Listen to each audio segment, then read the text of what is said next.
Kung hindi ninyo susundin ang aking salita, papalitan ko kayo.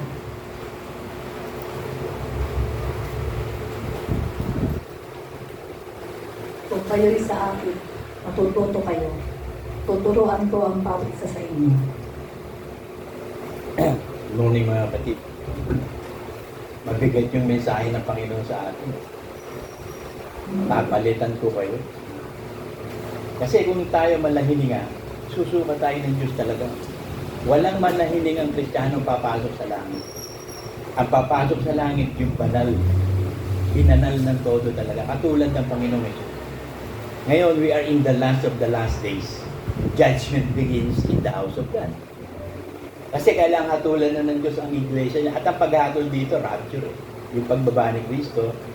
Kasi mayroong isa pang kalaban si Kristo na dapat lipulin, yung kamatayan. Pag dumating ang Panginoong Hesus, yung patay mabubuhay. Talo na ang kamatayan. Yun ang huling kaaway ni Kristo, yung kamatayan. Napakalapit na yun. Hahatulan niya ang iglesia. Kaya mag-iingat tayo, baka mamaya isa tayo doon sa akala natin nakatayo, pero nakabuhol pala. Kasi ang mensahe ng Panginoon sa atin, dadaan tayo sa bautismo ng apoy. Hindi pwedeng hindi dadaan sa bautismo ng apoy ang mga anak ng Diyos. Dahil si Jesus dinala sa disyerto 40 days and 40 nights. Kinented siya doon ng Satanas eh. Hindi natalo si Kristo. Ganon din tayo eh. Dadalhin din tayo sa disyerto ng 40 days and 40 nights. Baptism of fire. At nagsimula na ang baptism of fire, doon ihanda ng Diyos ang kanyang iglesia. Nang ihanda ng Diyos ang kanyang iglesia, kailangan hatulan niya to. At sabi sa Matthew 3:12 ang ganito, nasa kanyang kamay ang kanyang kalaykay at lilinisin niya ng lubos. Pag sinabing lilinisin lubos, aalisin ang lahat ng malahining, papalitan lahat yan ng tunay na mga Kristiyano. Ang kanyang diikan at titipunin niya ang kanyang trigo sa bangan. So yung tunay na mga anak ng Diyos lang at titipunin niya. Dadapat ang dayamay masusunog sa apoy na hindi mamamatay. So yung mga hindi tunay na Kristiyano, yung malahininga, yung parabang kahit sila gumawa ng gano'n, ligtas sila. Tingin nila, ligtas sila. Oo, niligtas tayo ng Panginoong Hesus. It is a gift of God eh. Kasi hindi natin kayang iligtas ang sarili natin. Ang nagligtas sa atin ng Diyos. Ngayon, tinapos ni Kristo sa krus ng Kalbaryo ang pagliligtas ng lahat ng kasalanan. For the wages of sin is death. Kaya namatay ang Panginoong Hesus para sa atin. Ngayon, natapos na ni Kristo, kung sumatumis na, it is a gift of God. So, kaloob ng Diyos yun sa atin. Yung buhay na walang hanggan, kaloob. Ngayon, ito nga naging isang example ko, simple-simpleng example eh. Halimbawa, binigyan kita ng isang kaloob o gift. Binigyan kita ng gift. Di ba tinanggap mo? So, tinanggap mo yan, sa iyo na yan. So, hindi ko na kukunin yan. Binigay ko na eh. Alam ka naman, nagregalo ako, tapos kukunin ko ulit. Nag-tight sa topic ako, tapos kukunin ko ulit yung tight sa topic. Hindi na. So, nasa iyo yan. So, ikaw ang mag-iingat niya. Kung mananatili ka sa salita at mananatili kang banal, hindi mawawala ang kaligtasan mo. So, hindi, ang pagtawag ng Diyos ay hindi nagbabago. Yung kaloob at pagtawag ng Diyos, hindi nagbabago. So, binigay sa atin ng kaligtasan, nasa iyo yan.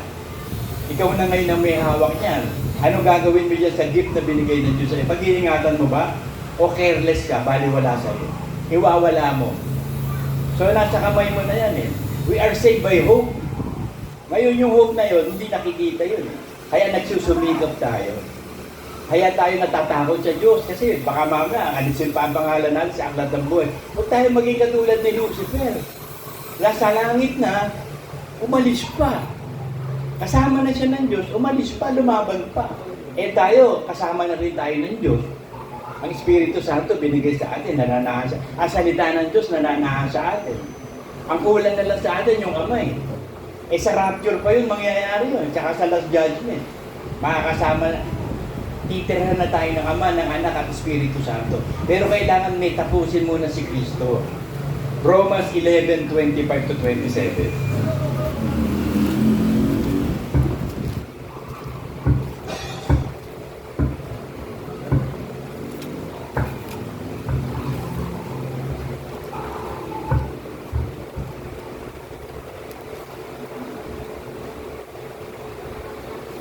Ay, 1 Corinthians pala, 1 Corinthians 15.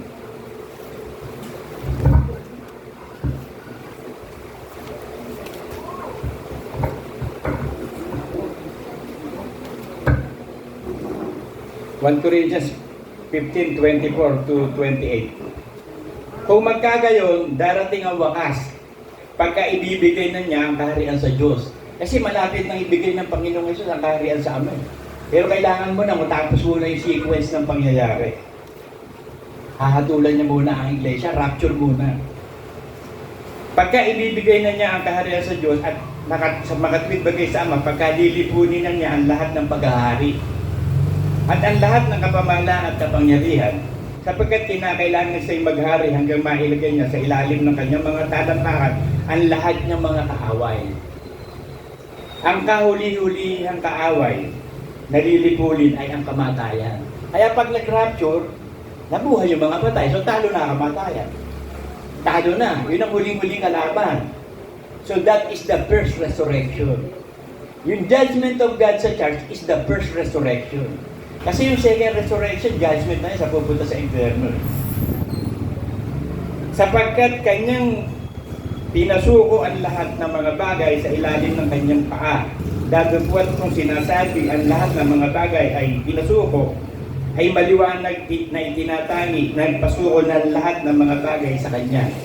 At kung ang lahat ng mga bagay ay napasuko na sa kanya, kung magkagayon ng anak rin, ay pasusukuin naman sa nagpasuko sa lahat ng mga bagay sa kanya. Upang ang Diyos ay maging lahat sa lahat. So maghahari na ang Ama, lahat sa lahat na. So ang kailangan natin siguraduhin ngayon, makasama tayo sa rapture. At ang bautismo sa apoy ang ginagamit ng Diyos para linisin ang iglesia. Kaya huwag kang magtaka kung bakit inuusig ka. At ang uusig sa iyo matindi, yung mga mahal mo sa buhay. Pag nangyayari sa iyo, matuwa ka na. Kasi anak ka ng Diyos. Kasi si Job, sino nakaaway ni Job? Napakatindi na nangyari kay Diyos. Mga kaibigan niya at asawa niya. Sino nakaaway ni Jesus Christ? Mga apostol niya, si Judas. Sino nagtatwa sa kanya? Si Pedro. Nung una, sino ang nakaaway ni Jesus Christ na sinasabi, pumunta ka na doon sa paso, pakita mo na yung power mo. Kapatid niya. So, ganun din kayo. Kapag nilalapastangan kayo ng asawa nyo, ng tatay nyo, nanay nyo, mga anak nyo, kapatid mo, matuwa ka. Kasi sigurado sa langit ka. Yan ang tanda ng pagpasok sa langit, pag-uusig. Uusigin ka, wala ka namang ginagawa. Lalapastanganin ka ng anak mo. Lalapastanganin ka ng asawa mo. Ng magulang mo. Yan ang mga makakaawal kasi hindi bago yan sa Bible eh. Si Job, dapat expected ni Job, yung asawa niya, makakakampi niya, di ba? Kung sabi ng asawa niya, mag-resign ka na sa pananampalataya, anong klase ba yan, Diyos mo? Biruin mo nangyari sa iyo yan. Takwil mo na siya. Ano yung mga kaibigan niyang, ano sinasabi? Meron ka kasi mabigat na kasalanan, kaya nangyayari sa'yo. Walang kamalay-malay yung mga kaibigan. Persecuted si Job. Sabi ni Job, hindi. Ang Panginoon ko makikita ng aking mata ang pagliligtas ng Panginoon ko sa akin. O sino pa? Sa sarili mo, sambahayan, aawahin ka. Kaya pag nangyayari sa'yo, huwag kang magtaka. Hindi ka gulat-gulat yan. Sabi sa 4:12.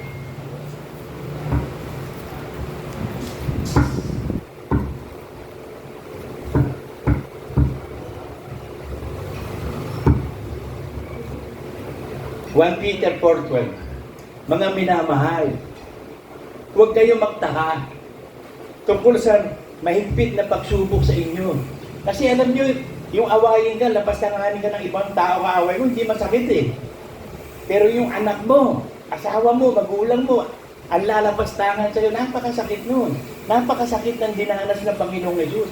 Hindi mo yung apostol na si Judas, araw-araw kasama. Kumakain sa isang pinggan, umiinom sa isang baso. Tapos yung pa nagbenta, inilaglag siya. Si Pedro, kasama niya, tinadwan siyang 3 beses. Si Job, ang titindi, tingnan niyo mabuti, bakit yun ang nandun? Kasi masakit yun eh. Pag natanggap mo yung masakit na yun, ibig sabihin, hihiwa yun eh. Hihiwain yung dati mong pagkatao at bagong pagkatao. Ano reaction mo? Malulungkot ka, siyempre nakakalungkot yun. Bili mo, anak mo lalapas ng maniga, napakabuti mo sa kanila. Tapos igagantihan ka ng masama. Gaganti ka ba ng masama sa masama? Hindi, pagpapala. Tinawag tayo sa pagpapala. Kaya huwag kayo magtaka, sabi ni Kristo eh. Dito sa sanlibutan, marami kayong kapigatian. Pero matuwa kayo, magalang kayo, nagtagumpay ako. Tagumpay din kayo sa pananampalataya. So magtiwala lang tayo sa Diyos, magtiwala tayo sa Diyos na ang Diyos ang bahala sa atin. Huwag tayong matakot sa nagaganap sa buhay natin. Talagang ganyan ang buhay nga. Basahin ko rin sa inyo, mga minamahal, huwag kayong magtaka tungkol sa mahigpit na pagsubok sa inyo na dumarating sa inyo upang kayo subukin. Nawari mga nangyari sa inyo hindi karaniwang bagay. Kung hindi kayo maganap, sapagkat kayo mga karamay sa hirap ni Kristo, upang sa pagkahayag ng kanyang kaluwalhatian naman, magalak kayo ng malabis na galak. Overjoyed talaga. Kasi hindi karaniwang bagay ba yun? Yung minamahal mo yung mga anak mo, lahat ginagawa. Tapos lalabas tanganin ka pa. Hindi karaniwang bagay yun. Si Jesus Christ, binuhin mo araw-araw niyang kasama ang mga apostol. Araw-araw siya nagtuturo. Fellowship sila. Tapos sa bandang huli, ilalaglag siya ni Judas. Napakasakit noon. Buti pa, kaaway mo na lang naglaglag sa iyo. Okay, dahil kaaway mo eh. Eh yung mahal mo. Sabi nga ni San Pastor, bakit yan kung sino pa ang minamahal mo, hindi tapat sa iyo. At ngayon, nalaman ko ang damdamin sa Diyos lamang. Sa Diyos lamang. Hindi na mabibigo. Sa Diyos lamang ang pag-ibig. Kasi pag, alam nyo, pag naghanap kayo ng pagmamahal sa asawa nyo, sa magagulang nyo, sa mga anak nyo, mabibigo ka. Sa Diyos lang ka lang umasa ng pagmamahal. At na ang pagmamahal nasa loob mo, hindi mo hahanapin yun. Nasa loob mo eh. Ba't mo hahanapin isang bagay na nasa loob mo? Kaya nga si Satanas walang magagawa sa atin. Bakit nasa labas siya ng buhay natin eh? Sino nasa loob mo? Ang Espiritu Santo, ang salita ng Diyos. So yun ang gagawa sa iyo, mababanal ka. Pag hindi ka na banal, ikaw may kasalanan. Binigay na nga sa iyo Holy Spirit eh, para gabayan ka, para sa kaligtasan mo. Huwag kang magtataka dahil may bautismo ng apoy. Para siyang manlalaba eh. Papuputiin tayong lubot. Gagamitan pa tayo ng palo-palo para lumabas yung mga katas. Pag pinapalo-palo, lumalabas yung itim. Tinan mo yung mga puting damit, inuubusot mo lang, lumalabas yung itim. Pero gamitan mo ng palo-palo, makita mo, lumalabas yung kulay itim sa damit. Ganun ang ginagawa ng bautismo ng apoy. Patindi sa atin. Kasi papasok na tayo sa langit eh. Kasi sinubukan na ng Diyos ang buong sanlibutan. Kukumpletohin na ng Ama ang bilang ng mga hintil. Kaya judgment begins in the house of God. Kaya ang huling kalaban, kamatayan, magugupo na ang kamatayan. Bakit? Eh mabubuhay na maguli mga patay. Tapos tayo hindi mamamatay, di talo ang kamatayan. Kaya sabi ni Pablo, kung wala sana muling pagkabuhay, ba't pa tayo mananampalataya? Let us eat, drink, and be merry, for tomorrow we die. Wala naman palang muling pagkabuhay, kaso meron eh. Siya ang panganay ng mga, sumampol yung panganay, ang muling binuhay ng Ama, si Kristo, glorified. Kaya kung ikaw ay karamay ni Kristo sa hirap, ipi-persecute ka. Napakagandang i-persecute ka ng asawa mo, anak mo, kapatid mo, magulang mo. Napakaganda nun. Napakaganda. Kasi yun ang nangyari kay Diyos, yun ang nangyari kay Jesus Christ. Yun ang nangyari, so nasa iyo ang Diyos. Nakakatiya ka na ikaw ay pupunta sa langit. Titiisin mo lang yan. James 1:12. Mapalad ang mga taong nagtitiis ng tukso. Kita nyo, mapalad. Mapalad yung napakatinding dinadaan ng pag-uusig. Tukso yan eh. Tukso ni Satanas yan eh. Pero mapalad ka pag natiis mo itukso. Hindi ka nagtigalit. Ginantihan mo pa rin na mabuti yung masama. Minahal mo yung hindi ka mahal-mahal. Ba, hindi kaya ng ordinaryong tao yan. Hindi kaya ng natural man, supernatural man lang nakakagawa niyan. Iibigin mo yung kaaway mo. Mamahalin mo yung maapi sa'yo. Idadalangin mo yung umuusik sa'yo. Abay, hindi gawa ng tao yan. Gawa ng Diyos yan. Eh, ba't mo nagagawa? Nasa iyo ang Espiritu Santo. Hindi natin kayang gawin yun. Purutin ka nga lang, gumaganti ka na ng batok eh. Sipain ka lang, ginagantihan mo na ng tadyak at kasuntok eh. Yun tayo, yun ang tao. Ang tao yung masama. Walang mabuting tao, walang makakagawang mabuti. Kaya huwag kang maghanap ng pagmamahal sa labas. Kasi ang pag-ibig at pagmamahal sa loob mo, ilabas mo. Pagpalain mo lahat ng tao, lalo-lalo na yung umuusig sa iyo. Lalo-lalo na yung mga nanay mo, tatay mo, asawa mo, ang mga anak mo, pagpalain mo na yan.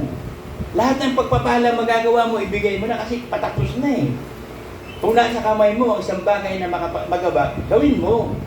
Nasa iyong kapangyarihan yan, gawin mo na. Kasi hindi mo na paano ka mamatay ka? Sino makapagsasabi na hindi ka mamamatay? Ang Diyos ang pumamatay. Gusto ka niya patayin. May masasabi ka ba sa Diyos? Lord, huwag mo akong patayin. Pwede tayo mag-pray, Lord, sabi mo, hindi mo kami papatayin dito sa lupa. Ililigtas mo kami naman. Baka pwede, Lord, huwag mo akong patayin, ha? Kami lahat, Lord, huwag mo ba kami patayin? Buhay kami lahat na kukunin mo sa rapture. Kasi malapit na matapos sa kompletong bilang, malay mo, isa na lang. Ang hinahanap para makompleto. Ihahanda ng Panginoong Yesus sa langit ang kalalagyan, o, di rapture na. Tapos na yung pagtitiis natin, pagtitiyaga. So, walang tigil ang pagtitiis. Si Job, walang tigil ang pagtitiis. Kahit sinasabi niya na, Lord, sana mag-umaga na. Paggabi, gusto niya mag-umaga eh. Biruin mo, napakasakit ng nararamdaman mo mula ulo hanggang paa. Tapos persecuted ka ng mga kaibigan mo, asawa mo. Di ba napakasakit nun? Pero nabuhay si Job sa kabanalan. Kaya kanya Espiritu Santo nagagabayan siya. Si David, isang example yan. Yung pinakamamahal niya, si Absalom. Parang anghel ang mukha nun. Yung pinakamamahal niya, ang umusik sa kanya, nagrebelde sa kanya. Tapos sinasabi niya kay Diyos, huwag niyo papatayin si Absalom, ha? Pero pinatay ng Diyos si Absalom, bakit? Grabing kasalanan ng ginawa ni Absalom sa tatay niya. Matindi yun, hindi papayagan Diyos na, anointed yun si David eh. Tapos lalapas tanganin ng anak. Sumabit ang ulo ni Absalom sa puno, sa sanga ng puno, nakakita ni Joab, pinatay. Kaya si Joab, pinatay din ni Solomon eh. Kasi hindi naman inutusan ni David na patayin niya si Absalom, kundi isper ang buhay. Hindi niya rin inutusan patayin si Abner at si Abisai. Pinatay rin, kaya si Joab, mahusay man siyang tapat na lingkod ni David, hindi sumusunod sa autoridad eh. Kaya pinatay din. Napakatindi nun si Absalom. Alam niyo ba, pinuha yung lahat ng asawa ng tatay niya. Nag-display pa ng sex doon sa labas. Ganun kasama ang anak niya. Pero mahal na mahal ni David si Absalom. Huwag niyong papatayin si Absalom, ha? Pero inuusig siya ng matindi. O kita niyo, napakarami sample sa Bible, ang uusig sa iyo, minamahal mo. At napakasakit nun, pero iginantihan ni David ng pag-ibig. Kaya man of God si David eh. Kaya siya ang pastor ng Israel talaga. Nagkasala siya, matindi, kasalanan niya, adultery, tsaka murder. Pero nagsisi talaga siya. Nagpasakop siya sa Diyos. Tapos sinubukan siya. Ang unang pagsubok sa kanya, namatay yung anak niya kay Bathsheba. Kasi anak sa pagkakasala niya, namatay. Talagang nag-ayuno si David, umiyak na umiyak. Pagkatapos nun, si Absalom naman. Si Absalom naman, nagrebelde talaga sa kanya. Nanghimok ng mga Israelita na lumabang kay David. Dapat irespeto niya yun, tatay niya yun, hari niya yun eh. Tapos hindi niya nire-respeto, nilapastangan niya. Ayaw ni David mamatay, pero pinatay ng Diyos. Kasi grabe yan, rebellion against authority. Do not touch the anointed of the Lord. Alam niyo lahat ng tumingki kay Brother Manny, na-disgrasya lahat. Alam niyo lahat ng tumingki din sa akin, na-disgrasya lahat. Kasi pag yung mga man of God talaga, wagas ang puso na naglilingkod sa Diyos, tapat. Tapos gagawa mo ng kasamaan, hindi matutulog ang Diyos doon, gaganti ang Diyos doon. Kaya sabi niya, do not touch the anointed of the Lord. Kaya nga nung putulan ng laylayan na David si Saul eh, nagalit ang Diyos sa kanya. Bakit? Anointed pa rin niya kahit masama yan. Pastor yan ng Israel. Hari yan. Bakit pinutulan mo ng para ipagyabang na kayang-kaya mo siyang patayin? Ma-pride ka, mayabang ka. Pinagalitan si David. Mula nun, lalo nang nagpasakop si David sa Diyos. Kahit masama, wala kang pwedeng gawin kasi may authority yan eh. Do not touch the anointed of the Lord. Nakakatakot yan, alam nyo. Meron ditong nag-touch sa akin, kamag-anakan ko. Talagang naparusahan ng Diyos yun, nakahiwa-hiwalay sila lahat. Hanggang ngayon, hiwa-hiwalay sila. Bumaksak yung multi-million business nila. Multi-billion yun, ang multi-million yun, bumaksak. Parang hindi na pera, nagkahiwa-hiwalay pa sila. Kasi matindi yun eh, yung titingin mo yung mga man of God. Kasi huwag yung gagawin ng kaliit-liitan sa mga pagka ginawa mo sa akin. Sino ba kaliit-liitan dito sa iglesia? Ang pastor. Bakit? Walang trabaho yan eh. Bibigyan lang yan ng Diyos through tithes and offerings. Siya yung pinakadukha. Umaasa lang kami sa bigay ng Diyos sa pamamagitan. Kaya kami pinakadukha. Tiningki mo yung pinakadukha. Kaya sabi ng Diyos, ang gagawa ng kasama sa kaliit-liitan mga ginawa mo sa akin eh. At hindi natutulog ang Diyos diyan sa Genesis 12:3. ang pagpapala.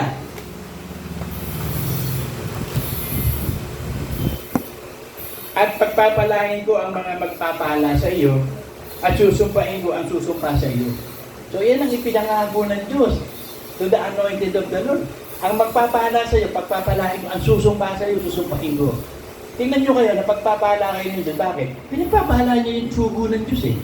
Alam niyo sa iglesia, ang sugo ng Diyos, pinagpala ko ng todo si Brother Manny. Siya yung kinampihan ko, pinroteksyon. Bakit? Siya yung sugo eh. Ba't ako kakampi sa matatalo? Kakampi ko sa mananalo. Ba't ka kakampi sa pupunta sa impyerno? Kampihan mo yung pupunta sa langit. Suportahan mo yan, pupunta sa langit. Hindi ka kasama ka niyan. Kaya nung i-persecute si Brother Manny, ako ang talagang pinersecute ang todo. Eh may kumampi sa akin si Manuel, pinersecute din siya.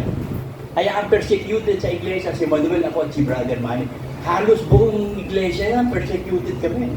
Pati mga bishop at pastor. Nami-misinterpret nila ako eh.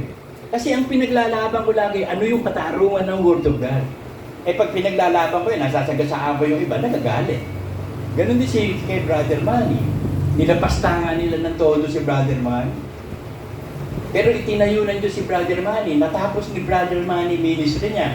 Kaya alam niyo, nung bago i-anoint akong bishop ni Meli, sabi ni Brother Manny sa akin, ba't kaya nangyayari ito, Larry? Bakit? Pinagmamadali ako ng Panginoon ko. Paano pinagmamadali? Bishop ka. Sabi ko, hindi ako bishop. Pastor nga, hirap na hirap ako, bishop ka. Bakit ako magiging bishop? Wala naman akong pastor. Hindi, meron ka. 4 ang pastor mo nga. Si Alex, si Manuel, si Oji, saka ito si Saldi. 4 ang pastor. Magtatay siya yung lahat niya. Sinabihan ko na sila. Ganun po ba? Baka pwedeng hindi ako maging bishop. Pastor na lang. Hinihirang kang bishop ka. Hanggang sa namatay si Brother Manny, pinapunta pa rin ako doon. Bago namatay yun. Tapos binigay sa akin lahat, pinamana lahat sa akin yung tungkol. Para si Moses, binigay kay Joshua yung tungkol. Pati nga yung mga silya, binigay sa atin. Pati yung yung mga logo, at saka yung lahat ng libro niya. Pati mga silya, lahat, ipinamana lahat sa akin ni Brad bago siya namatay.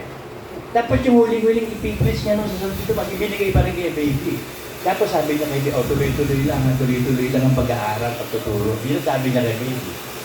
May mga mensahe binigay muna sa amin si Brother Manny. Tuloy-tuloy lang ha. Ibig sabihin, at napaniginipan ko siya noon, nasa malaking bato kami.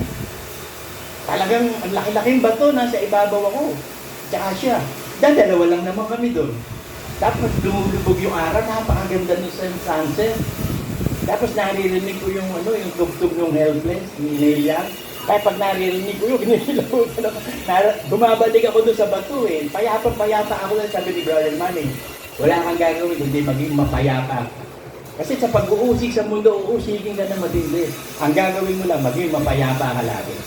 Kaya pag ako inuusig, doon ako pumupunta sa malaking bato eh. Pag tumutugtog na yung Helpless ni Neil sa sa tape ko, pipikit lang ako, makikita ko yung malaking bato, tsaka si Brother Manny. Relax ako. Yun ang paparelax ko eh. Yung imagination na yun, yung vision na yun, ang nangyari. So mga kapatid, sabi dito, Genesis 12:3, pagpapalain ko ang mga pagpapala at susumpain ko ang susumpa sa inyo. So alam mo na, man of God yan eh. Sugo ng Diyos yan. Hindi kampihan mo, bakit kinampihan ng Diyos si Rahab? Eh, patutot yun. Prostitute, kakampihan na bakit? Eh, pinaroteksyon na niya yung sinugo ni Moses doon. Yung 2 spy na mag-spy muna sa Jericho para malaman kung paano tatalunin. Mag-spy muna kayo doon. Eh nakita ni Rahab, yung Israelites na yun. Hinahabol ng mga pulis ng Jericho eh. Itinago ni Rahab. Hindi sinabi doon sa pulis. Tapos nag-request si Rahab, sabi niya, kapag nanalo na kayo dito at na pabaksak nyo na itong Jericho, alalahanin nyo naman ako ha. Sabi niya, hindi pwedeng hindi ka aalalahanin. Ang gagawin mo lang, maglalagay ka ng kulay pula. Sa poste mo, o saan man pwede. Basta lagyan mo ng kulay pulang, itali mo yung kulay pulang tela o anong kulay pula. Pag dumaan dito ang Israeli at nakita, lalampasan. Di ba yun ang Passover? Lagyan nyo ng dugo, yung hamba, at saka yung harap ng pintuan, dadaan ang angel of death. Pag nakita yung dugo, hindi mamamatay ang panganay. O hindi lang kay Rahab. At alam niyo ba si Rahab ang naging dalo yan na pagnanganak ni David? Si Rahab din, Isipin mo sa patutot pa, si Judah, yung mabuntis yung nagkunwaring prostitute na manugang niya, nagkunwaring prostitute, doon din nagdaan. Ang Diyos, alam nyo, napakatindi ng kaisipan. Yung hindi mo iisipin, yun ang nangyayari. Kabaligtaran talaga siya lagi. Yung iniisip mo walang kwenta sa iglesia, yung pala yung talagang may kwenta. At yung tingin mo may kwenta, yung pala walang kakwenta-kwenta. Baliktad ang Diyos talaga eh. Ako alam nyo, inggit na inggit ako kay Elmo Tegarting nung araw. Sabi ko, tinan mo Lord, itong mga ito, ang dami-dami na ika po nandun, ang dami pang member. Samantalang ako, late-late na ng member, wala, ang hirap-hirap mag-ika. Tapos kung wala pa kaming pera. O lately, nung mangyari, sabi ko, ako pala yung mahal mo Lord. Hindi pala iyon. Deceive pala yung ngayon. Ako pala, ikaw pala pinagpala, hindi, akala mo sila. Kaya yung, kaya sabi, do not lean in your own understanding. Trust God. Kaya huwag kayong titingin sa sarili nyo. Pag tumingin kayo sa sarili nyo, mabibigo kayo. Hindi nga kasi makakasunod talaga sa Diyos ng lulubusan, makakasala at magkakasala ka. Eh kung titingin ka sa sarili mo, sisisihin mo pa yan eh. Tumingin ka sa salita ng Diyos. Ang sabi ng Diyos, pag lumapit ka sa akin, humingi ka ng patatawarin ka, aalisin ko lahat ng karumihan mo. Doon ka tumingin. Kay Kristo lang ang tingin. Huwag kang titingin sa sarili mo, never. Kasi bigo tayo, na-realize ni Pablo yan. Ano ito? Ano ito, o Diyos ko, sino tutulog sa tayong gusto kong gawin, hindi ko magawa. Gusto kong sumunod sa kalooban mo, pero ang ginagawa ko masama, o tao, sino tutulog sa akin? Si Kristo na nagpapalakas sa akin. Si Kristo ang nagbigay ng katagumpayan sa akin. So ang katagumpayan na kay Kristo, hindi sa atin. Yung kaligtasan ginawa ng Diyos, si Kristo gumawa na, hindi tayo. Ang gagawin lang natin, mananampalatayang lubos. At sa pananampalatayang lubos na ito, magpapakabanal-banal tayo. Huwag kang aalis sa salita ng Diyos. Manatili ka sa salita ng kahit ano mangyari. Kung ano nagaganap sa'yo, word of God ang ibibigay mo. Halimbawa, kagaya ng 1 Peter 3:9, kasahin natin.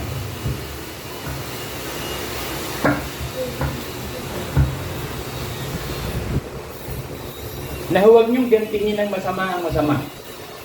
O ng alipusta ang pag-alipusta, kundi ng pagpapala, sapagkat dahil dito kayo tinawag upang kayo magmana ng pagpapala.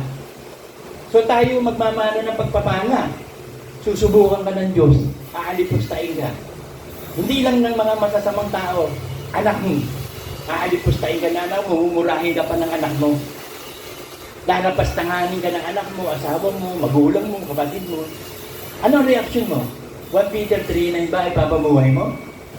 O maghihiganti ka at magpe-pray ka, Lord, patayin mo na nga. Ano magiging reaksyon mo? Ang hihirap niyan eh. Espiritu Santo ba? Ang Espiritu Santo, yan ang pakakain sa iyo. Kasi, Lord, bigyan mo po kami ng aming kakain sa araw na ito. Our daily, kasi alam mo, araw-araw meron tayong daily bread. Eh yung oras na yun eh, susubukan ka ng Diyos. Yung asawa mo, magiging perwisyo sa iyo. Naku, ano gagawin mo dyan? Perwisyo. Ano gagawin mo dyan? Tatapon mo? Dahil perwisyo. Cross na bubuhatin yan eh. Ang bigat eh. Yan ang dinadaanan mo eh. You have to carry that burden eh. Yung anak mo, lahat ng pagsuporta, lahat ng pag-ibig pa man ginawa mo, tapos at the end, siya yung pa rin yung lalapastanan sa'yo, alipos na sa'yo. Ano gagawin mo? Ano magagawa mo? Di sumunod tayo sa Word of God. Magtiis tayo.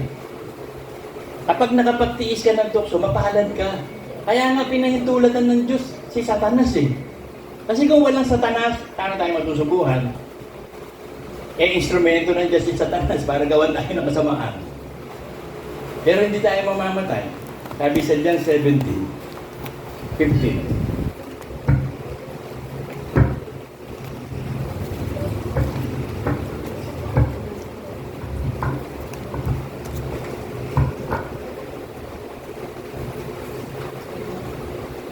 Hindi ko idinadalangin na alisin mo sila sa sanlibutan, kundi ingatan mo sila mula sa masama.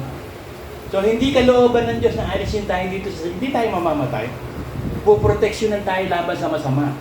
Eh how can you be protected? Submit to God, resist the devil, and the devil shall flee. How do you submit to God? Mag-submit ka. Sabi ng mga apostol, ng mga Israelita, eh paano namin magagawa ang gawa ng Diyos? Sampalatayanan niyo yung aking isinugo. Yun ang submitting to the authority. Sa isinugo, submit to Jesus Christ. Siya yung isinugo ng Ama, siya ang apostol ng Ama yan. Ngayon si Jesus Christ, nagsugo naman ng apostol niya. Submit to that. Nagsugo ngayon ng apostol ng mga pastor at bishop. Mag-submit ka doon. If you submit to the pastors and bishop na isinugo ng apostol, nag-submit ka na kay Kristo sa Ama. At yan, nakalusot ka na. Revelation 3:10-11.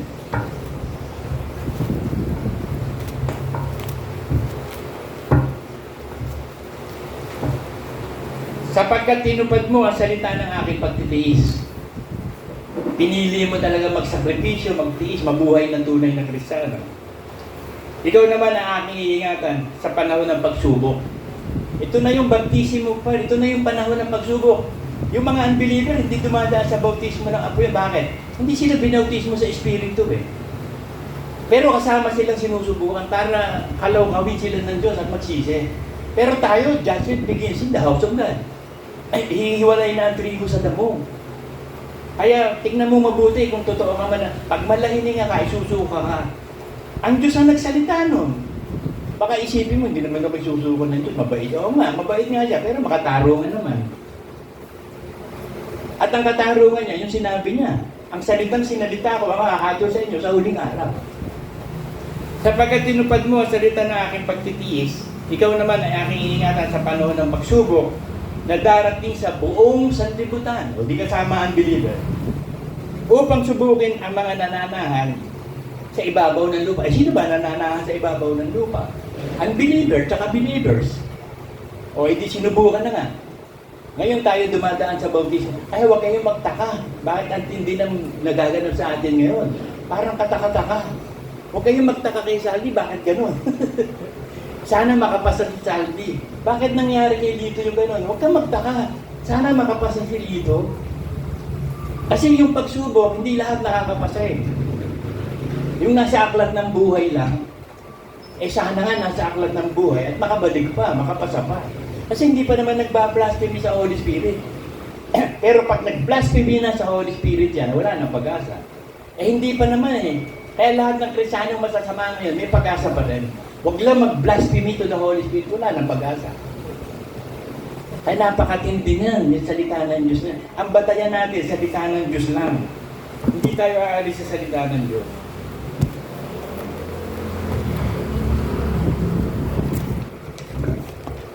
Ang talagang message sa akin ng Panginoon, F2 ko ba yun? Delight. I delight to do your will. Ang ikinabigligaya natin, magawa natin ang kalooban ng Diyos. Yun ba yung kalooban mo rin? Hindi ba yung nasa puso mo? Yung masunod mo ang Diyos kahit na napakatindi ng dinadaanan mo. Nagkasakit ka matindi. Kaya nga ako kay Led Balsomo eh.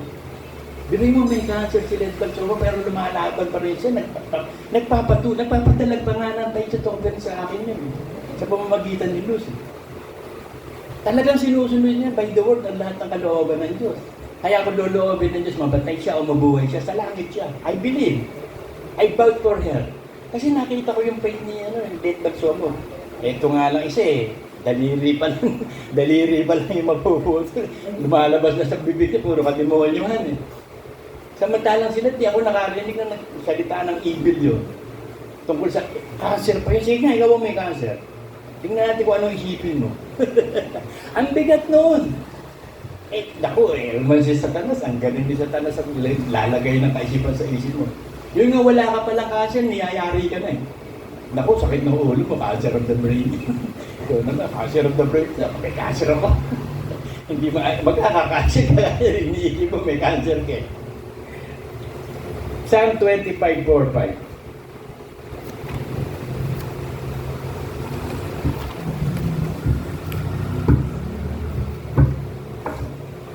Ituro mo sa akin ang iyong daan, O Panginoon. Ituro mo sa akin ang iyong mga landas. Patnubayan mo ako ng iyong katotohanan. Ituro mo sa akin sapagkat ikaw ay aking kaligtasan. Sa iyo'y naghihintay ako sa iyo buong araw. So naghihintay ba tayo sa Diyos buong araw? Araw-araw ba? Hinihintay mo, Panginoon? Kaya nga sabi ko sa inyo yung kanta ni James Taylor na yung pag-wasting time. Kasi pag naghintay ka sa Panginoon, buong araw na gagawin mo. Magpapaikot-ikot tayo sa ilang eh. Ikot lang tayo ng ikot dito sa mundong ito, araw-araw. Buti nga kayo nagtatrabaho na nauubos ang oras nyo. Eh kami, wala kaming iniisip eh. Yun ang target ni Satanas, yung walang ginagawa. Mas mahirap nga kalagayan namin sa inyo eh, dahil wala kaming ginagawa eh. Kaya yung, kayo, hindi kayo nagwe-wasting tayo, nagtatrabaho kayo eh. Eh kami, kaya diri mo from 8 to 5, okay, alam mo yung gagawin. Eh kami, 8 to 5, nag-iikot ako utak na. Ako, gusto ni Satanas kung ano-ano ilalagay sa utak mo. Kaya ako, kailangan may ginagawa eh. Ito nga, bago mag-worship, nagsusulitaryo ako. Kasi kung ano ipapasok ni Satanas sa isip mo eh. Eh kung meron ka na iniisip na ginagawa, mahirapan na siyang pumasok. Kasi may napagtutuunan ka ng pansin. Eh kayo nagtatrabaho, nakapagtutuon kayo ng pansin eh. Nandun yung mind, eh kami, ano trabaho namin? Trabaho. So, gagawin ko lang, linis ng bahay, lakad, kung ano-ano, nood ng TV, solitaryo, basa ng panalangin, paikot-ikot lang sa ilang yun. Araw-araw yun, ikot ka lang ng ikot sa ilang.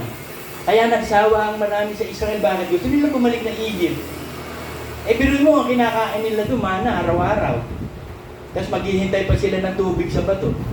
Ayaw nila sa salitaan ng Diyos eh. Gusto nila yung pagkain sa Egypt. Kaya nag-request pa sila ng karne. Ay di binigyan ng Diyos, pugo. Ay di nagkanda sa kasukat tae. Hindi naman ang will of God, mana ang kakainin araw-araw. Ang will of God sa atin, word of God kakainin natin araw-araw. Meron tayong pagkain araw-araw. Give us this day our daily bread. Meron tayong daily bread. So ibigay mo ng Diyos sa akin yung pagkain ko sa araw na ito na dapat kong kainin. Kaya pag may nangyari sa buhay mo, may ipakakain ng Diyos sa iyo. Maaaring mapait yun, mahirap, pero kainin mo. Yan ang pinakakain sa iyo. Ang Passover, ang pagliligtas, ganun eh. Iniligtas ng Diyos ang mga panganay ng Israel. Bakit? Kumain muna sila ng lamb. Isang batang-batang lamb o tupa na pinaka-sacrifice sa Passover. Tapos kumuha sila ng mga bitter herbs, yung mga mapapait na gulay. At sabi ng Diyos, magbigkis kayo. Bigkisan nyo ang inyong bewang ng katotohanan. At kainin nyo madali. Madali ang lamb at ang mga gulay na mapapait. Bilisan nyo kainin, ubusin nyo. Bilisan pang kainin. Ibig sabihin, kasi mapait yun, pangit ang lasa. Bilisan mo kain para hindi masyado mapait. Ibig sabihin, kung mahirap na gawin mo na. Eh kung gagawin mo pa yung mahirap sa matagal, gawin mo na. Kaya ako pag nag-e-extra, ang una kong ginagawa yung mahirap eh. Tinitira ko yung madali. Eh yung madali na, eh yung mahirap, unahin mo yung mahirap.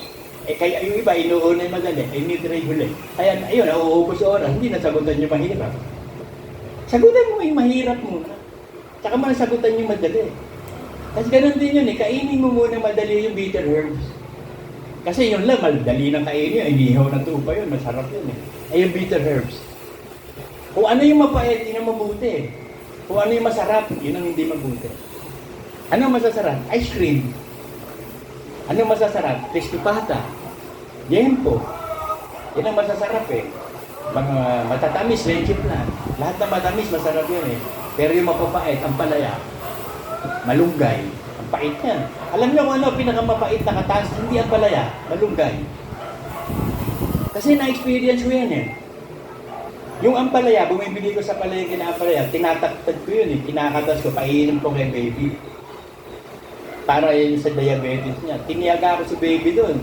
Nagsasawa sa mapait, ayaw. Tumesting ako ng malunggay. Dinigdig ko yung malunggay. Kinatas ko eh. Tinigma, yung pala pinakamapait sa lahat ng atas na malunggay. Moringa. Kaya mahusay yung moringa. Mas mapait yan sa ampalaya. Kaya nga, kung ano yung mapapait, kung ano yung hindi masarap, yun ang kainin mo, pero yung masasarap na pagkain, kung hindi ka high blood nun, diabetes yun. Kaya habang bata pa kayo, sige lang, bata pa kayo eh. Lantakan mo yung ice cream, lantakan mo yung lechong kawali, lantakan mo lahat yan habang bata. Pero pag dumating ka na ng 40, magbago ka na ng lifestyle. Kung hindi, heart attack, cancer, o kaya stroke. Pag hindi mo binago lifestyle mo, may chance ka pa. Kasi yung first 40 years natin, atin yun eh. Gift of God yun eh. Yung susunod na 40 years natin, training na yun. Pagtuturo na ng Diyos sa atin kung paano tayo mabubuhay sa Word of God. And the last 40 years, paglilingkod na natin sa Diyos yun. Kasi Marami na tayong natutunan sa Word of God, nakipamuhay na natin. May kredibilidad na tayo. Pag nagsasalita tayo, naniniwala yung taong kausap natin. Eh kung hindi ka dadaan sa training na ganyan, mababago ka. Sino maniniwala sa'yo? Walang maniniwala sa'yo. Hindi ka paniniwalaan ng tao sa sinasabi mo, yung ginagawa mo. Kaya nga sabi ni Kristo, hindi kayo naniniwala sa sinasabi ko, hindi paniwalaan yung ginagawa ko. Hindi magsisinungaling yung ginagawa ko. Parang ganito, sabi mo sa asawa mo, I love you. Wait, maya-maya, sinampal mo. Ano yung I love you na yun? Sinasabi mo lang, pero yung ginagawa mo, hindi naman nangyayari. Pag sinabi mo isang bagay, you have to say it, you have to mean it. You mean what you say and say what you mean. Pag sinabi mo talaga. Kasi mawawalan ka ng credibility, lalo na sa mga anak mo. Eh kung kilala ka ng asawa mo at mga anak mo, may credibility. Pag sinabi mo, ginagawa mo, kilala ka nila. Kaya nga si baby no, natatanda ko, nadala talaga sa akin yan. Kahit asawa ko siya, hindi. Kailan matuto ka sa usapan. Alauna, magkikita tayo sa Manuela.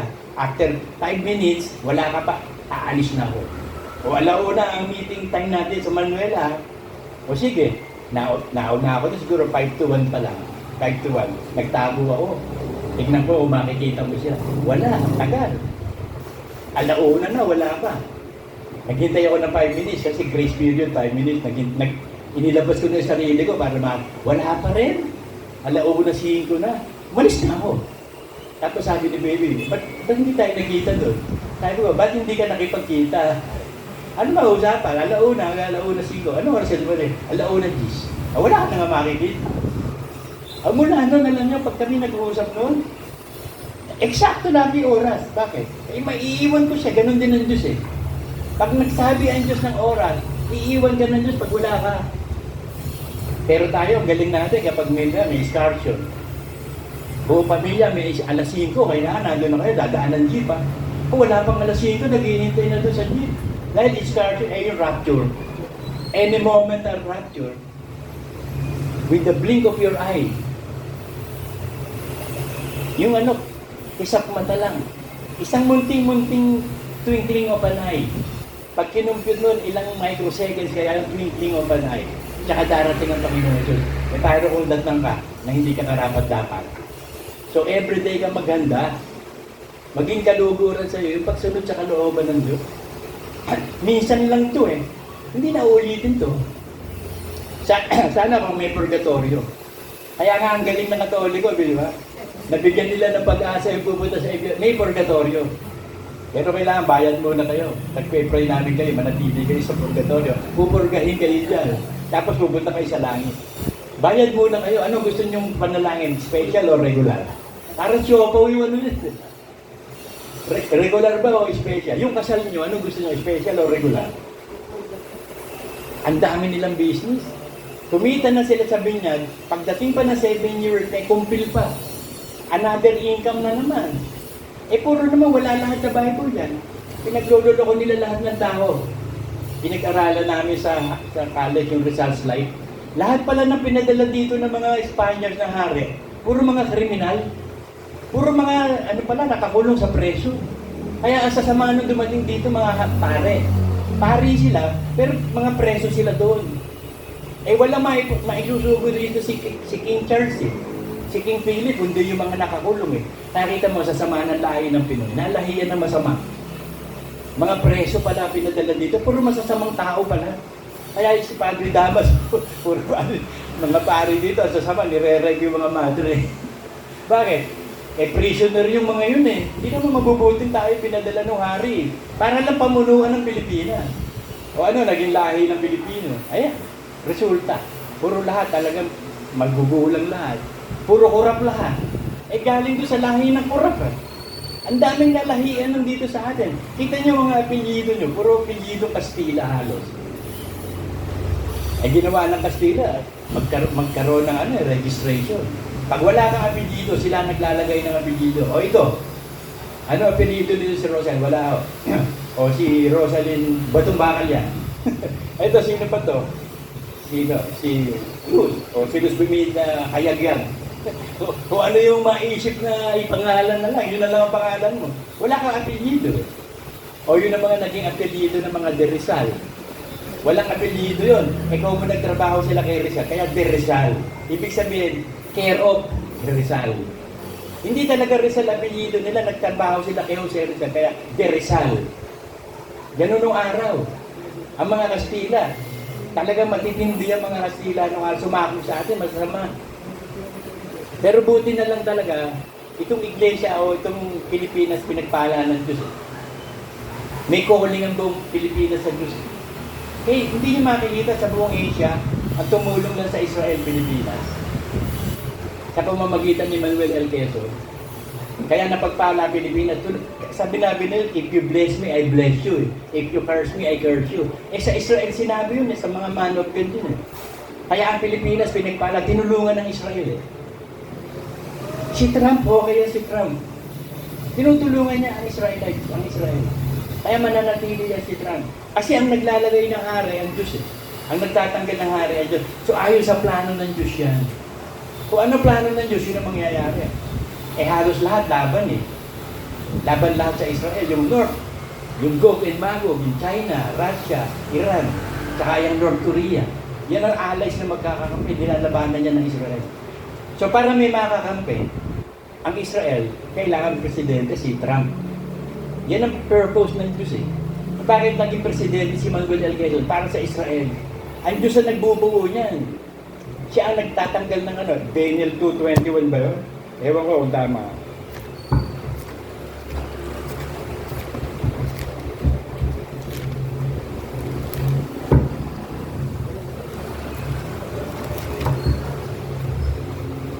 Daniel 2:21 nga. At kanyang binabago ang mga panahon at mga kapanahunan. Sino nagbabago ng panahon at kapanahunan? Ng Diyos.